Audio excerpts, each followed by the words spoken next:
Hello friends, स्वागत है आप सभी का काफका वेलनेस टॉक शो में। हम सभी का ऐसा अटूट विश्वास है कि अगर किसी शुभ कार्य के प्रारंभ गणेश वंदना से की जाए तो जिस रिद्धि के साथ अगर शुरू की जाए तो जिस रिद्धि के साथ हम उस कार्य का प्रारंभ करते हैं उसकी सिद्धि पूर्ण होती है। इसी शुभकामना के साथ हम सभी आप सभी के लिए लाए हैं काफका वेलनेस टॉक शो। हमारा आज का विशेष कार्यक्रम समर्पित है महिलाओं के लिए। हम आज लेकर आए अंतर्राष्ट्रीय विश्व महिला दिवस के उपलक्ष्य में महिलाओं के ऊपर विशेष कार्यक्रम पेश की, जो समस्त नारी जाति हैं उनकी कुछ दैवी और अलौकिक शक्तियाँ भी होती हैं, जिनकी वजह से उनमें सृजन करने की क्षमता होती है। मेरा ऐसा अटूट विश्वास है कि महिलाओं को की तो उपमा अगर किसी से की जा सकती है तो साक्षात धरा से, क्योंकि धरा में भी सृजन करने की क्षमता होती है। किंतु यही अलौकिक शक्ति की वजह से कभी कभी हमारे समाज में यह कुरीति बनकर भी सामने आती है।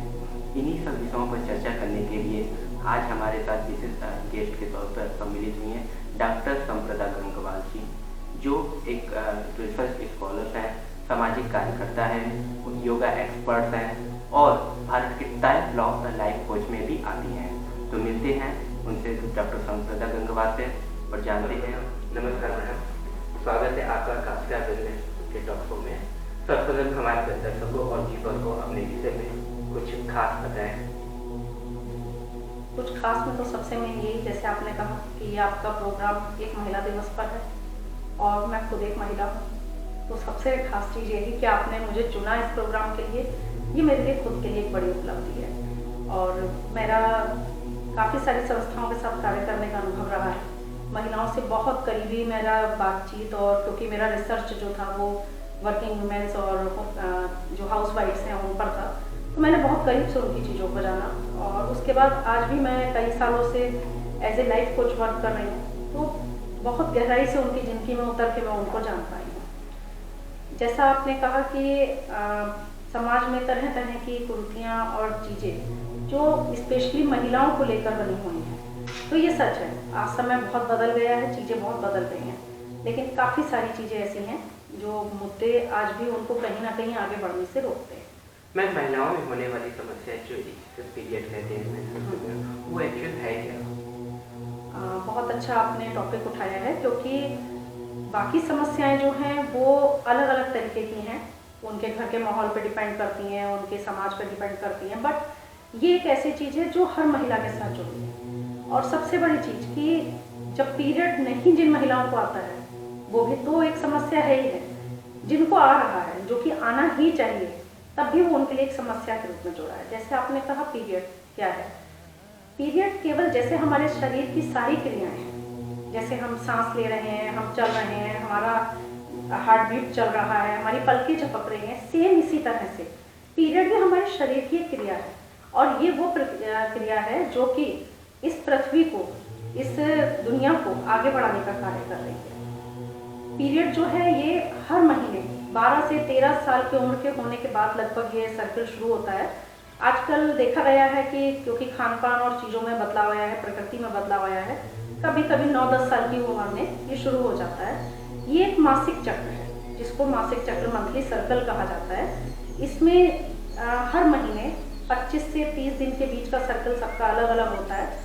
उसमें जो हमारी अंडवाहिनी से अंडा निकलकर गर्भाशय में आता है, और अगर गर्भाशय में आने के बाद वो पुरुष के स्पर्म से नहीं मिलता है, तो उसका जो है रक्त का बहाव शुरू होता है। अगर वो मिल जाता है तो उसी रक्त से एक नए जीवन शरीर की रचना आरंभ हो जाती है। तो ये एक शारीरिक प्रक्रिया है जो कि अगर गर्भ ठहरा तो पीरियड उतने समय के लिए रुकता है, उसी पीरियड के रक्त से मनुष्य के शरीर की रचना होती है। और अगर नहीं ठहरा तो बाहर निकल के खत्म हो जाता है, फिर सर्कल शुरू हो जाता है। मैम, आप सामाजिक कार्यों से बहुत लंबे समय से जुड़ी हुई हैं और समाज के हर वर्गों से मैंने आपको देखा कि जुड़े एक लगाव का आपके साथ है। हमारे समाज में ऐसी पीरियड से जुड़ी ऐसी कौन सी क्रांतियाँ हैं आपके मुख से जानना चाहता हूँ। अभी तो समाज में काफ़ी हद तक बदलाव आया है, अभी भी काफ़ी हद तक आया, पर जो इससे जुड़ी मेन भ्रांतियाँ हैं वो अगर डीपली जाइए तो बहुत हैं। जैसे रसोई में नहीं जाने दिया जाता, खाना नहीं बनाने दिया जाएगा जितने दिन पीरियड है, अचार नहीं छूने दिया जाएगा। कहा जाता है कि ऐसा लोगों का कहना है कि अचार छूएंगे अचार खराब हो जाएगा। या आप एक शब्द में कह सकते हैं कि महिला को इन 4 से 5 दिनों में पूरी तरह से अछूत मान लिया जाता है कि उसके स्पर्श मात्र से चीजें खराब हो जाएंगी। यहाँ तक कि ऐसा तक समय रहा है, आज भी काफी घरों में है कि अगर पीरियड जब आया है तो वो महिला अपने पति के संपर्क में पास में भी नहीं जाएगी, उनका बिस्तर तक अलग रहेगा। पति पीरियड आई हुई महिला के हाथ से पति को खाना भी नहीं दिलवाया जाएगा, तो और मंदिर में नहीं जाने दिया जाता, पूजा पाठ नहीं करने दिए जाते। इस तरह की काफी सारी चीजें हैं। क्या आज की हमारी शिक्षित समाज जो है, शिक्षित युवा पीढ़ी है, आधुनिक पीढ़ी है, क्या आज भी इन सब बातों पर विश्वास करती है या करना चाहिए? 50% करती है। इसमें 50% को करना चाहिए? नहीं, करना नहीं चाहिए। हाँ, करना तो 1% को भी नहीं चाहिए, लेकिन करती है। अच्छा, करती है का जो आपने पहले कहा वो मैं बताऊं, मेरी आंख को देखी, वर्तमान समय का मैं बता रही हूँ।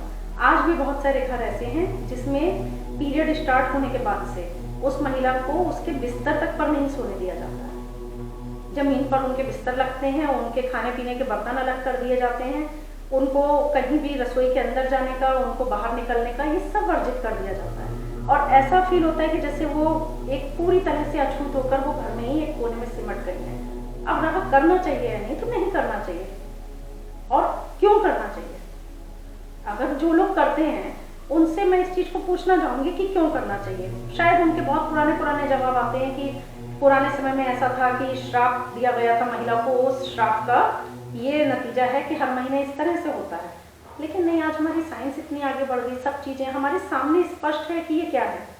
जिस चीज से किसी का जन्म हो रहा है, जिस ब्लड के शरीर में रुकने के बाद से उससे एक नया शरीर बनना शुरू होता है, वो अशुद्ध कैसे हो सकता है? मतलब सवाल ही नहीं है ना, जिससे जीवन मिल रहा है वो अशुद्ध कैसे? तो मैम, इस दौरान होने वाली महिलाओं में होने वाली शारीरिक जो बदलाव होती है, तो हाँ, ये सच है। आपको मैं ये भी बताऊं कि शायद मुझे जो लगता है जो पुराने नियम बनाए गए थे उसको बनाने का कारण भी ये था कि जो शारीरिक बदलाव आते हैं वो किस तरह से महिलाओं को आराम मिल सके। पहले क्या था, महिलाएं ही घर के पूरे काम करती थी, सब चीजें करती थी, तो शायद उस बहाने उनको उस काम करने से रोका गया था। और उसके लिए शायद ये चीज कही गई होगी कि नहीं देखो, अछूत हो, किचन में नहीं जाना, ये कम से कम उसको आराम करने का एक मौका मिले। क्योंकि होते हैं हार्मोनल चेंजेस होते हैं। बहुत सारी लेडीज को इस समय पे पैरों में बहुत दर्द होता है, वीकनेस हो जाती है, पेट में बहुत ज्यादा दर्द होता है, किसी को चक्कर भी आते हैं। और केवल शारीरिक ही नहीं, हार्मोनल चेंज की वजह से मूड स्विंग होती है, चिड़चिड़ापन होता है, गुस्सा बहुत ज़्यादा आता है। थर्ड, अगर वो वर्किंग है स्पेशली, तो जब वो बाहर निकलती हैं तो बाहर निकलने में पता लग रहा है कि वो पूरी तरह से माइंड नहीं सेट है और अचानक पीरियड स्टार्ट हो गया, तो उन चीज़ों को फेस करना, वो सब डिफिकल्ट चीज़ें हैं। पर उसी हिसाब से मैनेज करते हुए लोग चलते हैं चीज़ों को। और इस चीज़ को लोग नहीं समझते, तो ऑफिशियल या कहीं भी उन्हें फुल टाइम भी देना है, सब काम भी करने हैं, और उसी बीच में उनको पेन है, सब चीजें तो डिफिकल्ट है। पर यहाँ तो उल्टा समाज को और लोगों का सपोर्ट चाहिए ना। इससे तो लग रहा है कि महिलाओं को शारीरिक और सामाजिक जो समस्याएं फेस करना ही पड़ता है, कहीं न कहीं उन्हें मानसिक तनाव या ऐसी कुछ चीज। हाँ, मानसिक तनाव का होता है, क्योंकि हर किसी के ब्लड का फ्लो डिफरेंस होता है। किसी को बहुत हैवी ब्लीडिंग होती है, इतनी ज्यादा होती है कि शायद वो उस समय इस कंडीशन में भी नहीं होते कि वो बहुत चल पाए और काम काज कर पाए। पर प्रेशर है, इसकी आज भी चर्चा करना, बताना। अगर उन्होंने बॉस से ही अपने कहा कि नहीं आज मैं थोड़ा सा बहुत भाग दौड़ वाला काम नहीं कर पाऊंगी, तो वो वहाँ खुलकर नहीं कह पाती हैं कि नहीं आज मेरा पीरियड आया है, ऐसी प्रॉब्लम है, मैं नहीं कर पाऊंगी, और वो भी उस चीज़ को नहीं समझ पाते। तो बहुत सारा सामना करना पड़ता है। जिस तरह आपने बहुत ही personally close heart touching word use किया कि वो समाज से अछूता वर्ड, क्या वाकई इज इट ट्रू कि वो अछूता डिस्कनेक्टेड समाज से टोटल डिस्कनेक्टेड है?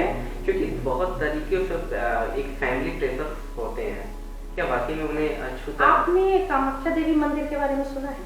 जी सर। कामाख्या देवी मंदिर वो देवी के योनि का ही मंदिर है, और वहाँ पर हर महीने माँ को कहा जाता है, जो कि क्योंकि जो लोग इनको अछूत शब्द इस्तेमाल करते हैं वो धर्म के ही नाम पे करते हैं, इसलिए मैं उस चीज से इसको जोड़ रही हूँ। वहाँ कहा जाता है हर महीने जो है माँ को मासिक चक्र आता है, और बाकायदा लोग उसी समय स्पेशली पूजा करने जाते हैं। तो जो देवी के स्वरूप से जिस चीज की गई, या जो महिला खुद एक देवी का स्वरूप है क्योंकि वो जन्म दे रही, एक सृष्टि को आगे बढ़ाने का अधिकार उसी को मिला है, तो उसके अछूत होने का तो सवाल ही नहीं। और अगर वो अछूत है तो उसके गर्भ से निकला सब कुछ अछूत है, फिर तो हर व्यक्ति अछूत हो गया।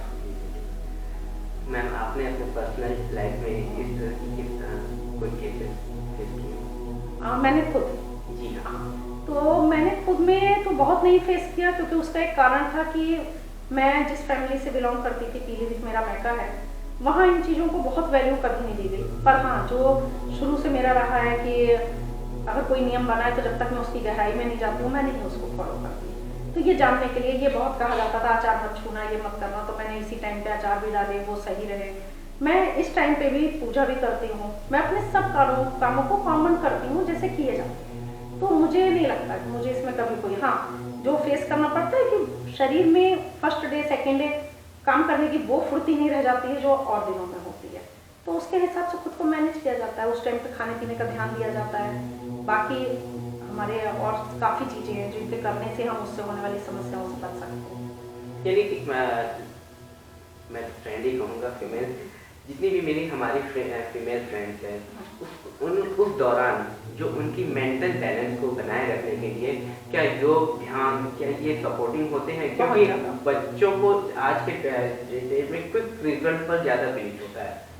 योग और ध्यान से किस किस तरह से उनको करना चाहिए? देखिए, योग ध्यान से और हमारी जो प्राकृतिक चिकित्सा, जिन चीज़ों पर मैं वर्तमान समय सबसे मेन काम कर रही हूँ, ये इस लाइफ में किसी जादू से कम नहीं है। और जो आपने कहा फास्ट रिजल्ट, तो इसके तो रिजल्ट इतने अच्छे आते हैं कि मैंने खुद अपनी और लोगों की लाइफ को चेंज होते देखा है। योग में बहुत सारी मुद्राएं हैं, और अगर हम योग से जोड़े तो जो हमारे शरीर के चक्रास होते हैं, जो हमारा सेक्स चक्रा है, उसके जरिए जो मासिक धर्म के समय परेशानियाँ आती हैं, तो योग के जरिए हम उन चीज़ों को बहुत हद तक कम कर सकते हैं। काफ़ी सारे आसन ऐसे हैं जिनसे कम किया जा सकता है।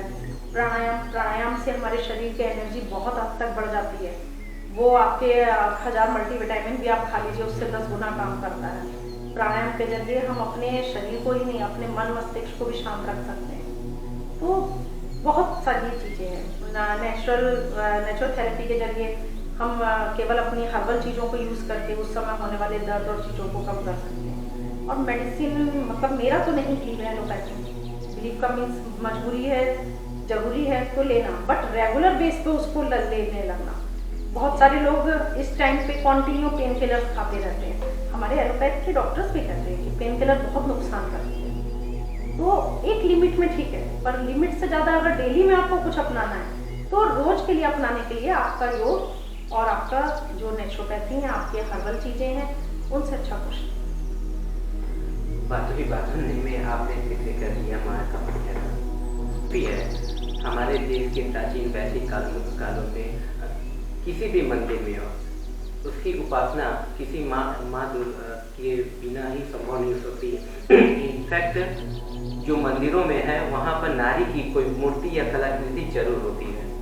इसी से समझा जा सकता है कि इनफैक्ट सीता का राम से पहले नाम लेना, राधा को कृष्ण से पहले याद करना, अगर राम जानकी की जो दरबार है उसमें सीता को समाज में इक्वली बैठाया जाना, इन सब पिक्चरों से भी हमें ये सीख मिलती है कि हमें हमारे समाज के वैदिक काल में नारी को इक्वल पोजीशन पर रखा जाता था। ये डॉक्टर संप्रदा गंगवार, जिनसे हमारी की खास मुलाकात पीरियड के विषय में, मासिक धर्म के विषय में और मेंस्ट्रुएशन, तरह तरह के नामों से जाना जाता है। अगली मुलाकात में हम इनसे जानेंगे योग और ध्यान के जरिए किस प्रकार इनसे महिलाओं को पीरियड के दौरान। बने रहिए हमारे साथ काशी सफर में। काशी का